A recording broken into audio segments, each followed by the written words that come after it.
Let me give it to you straight.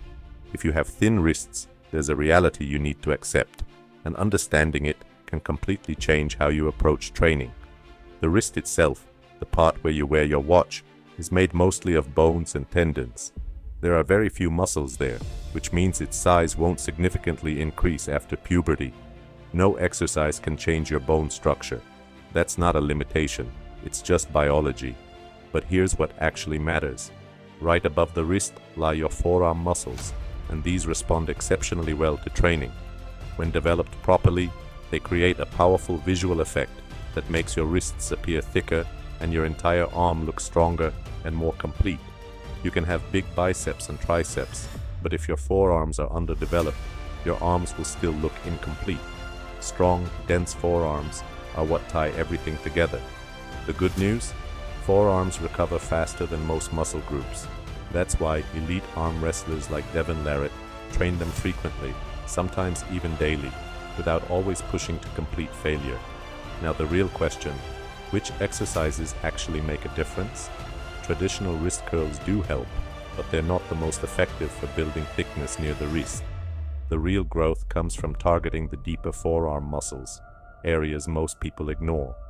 First, you need to train your deep grip strength. Just look at rock climbers.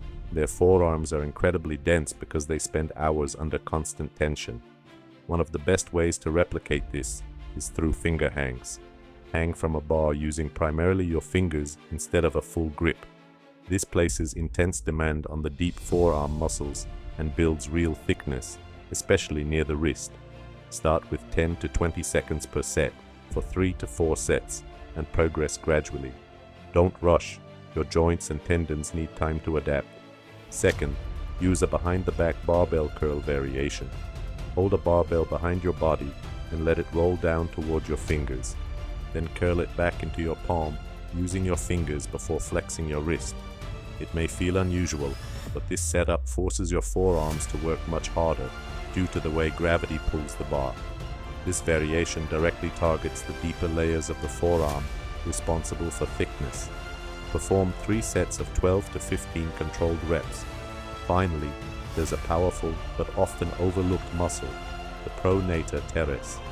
This muscle is responsible for rotating your forearm from palm up to palm down, a movement heavily trained by arm wrestlers. Strengthening it not only improves performance, but also adds noticeable density near the elbow and inner forearm.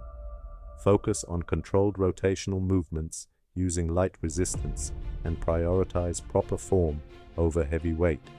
Train smart, stay consistent, and instead of trying to change, arm wrestlers rely heavily on this muscle for a reason.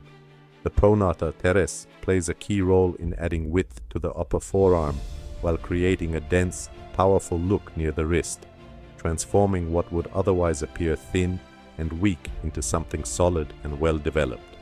To train it effectively, use a light dumbbell and focus on slow, controlled rotation. Avoid rushing the movement. Keep full control throughout the entire range of motion. Perform 15 to 20 repetitions for 3 sets on each arm. Now, here's how to structure everything. You can combine these 3 exercises into a single session and train them 2 to 3 times per week. Ideally, perform them after your main workout or dedicate a separate day if you want to prioritize forearm development. But the most important principle is this: don't chase pain and don't push every set to failure. Train at around 70 to 80% effort. Your goal is to build consistent tension, improve blood flow, and stimulate growth, not to completely exhaust your forearms every session. Consistency beats intensity here.